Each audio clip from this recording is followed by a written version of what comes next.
Magandang araw. Ikawalong araw po ngayon ng Ramadan. Yan, sino po sa atin ang natatambakan? Nakaganito pa po ako kasi hindi pa naman ako nakabihis o nakaligo para magsimula ng trabaho. Pero nagsimula na po akong trabaho dito. Dahil sino po ba sa atin ang natambakan ng mga labahin? Ayan po. Tambak ang labahin. Sindram.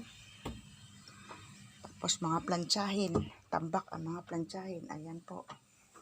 Ayan, ayun pa. Ayan, ayan. Mga labahin, ayan. Tapos, ayan. Kahapon nag-general cleaning kami, kaya marami yung mga basahat kung saan na nakalagay. Ito, nalabhan ko na ngayon. Hand wash lang yan, hand wash. Ito pa.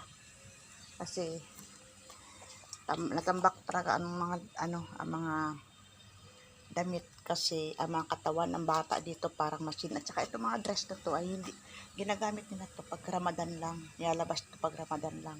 Nalabhan na siya. Pinalabhan ulit, di ba? Ang galing. Nalabhan na siya ng kasama ko. Pero pinapalaban ulit sa akin. Wait lang.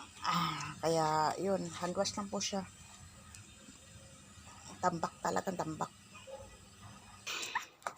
Ayan, tapos na mga kabayan yung aking nilabhan. Pati yung mga basahan nilabhan ko lang din. Tapos na.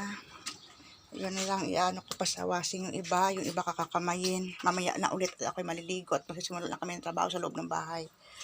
Ayan po. Ayan mga kabayan, tapos na akong maligo. Ayan. Ay, tapos na pala ako maglaba, naligo na rin ako. Ayan po, maraming salamat po sa lahat. Maraming po salamat. Bye-bye.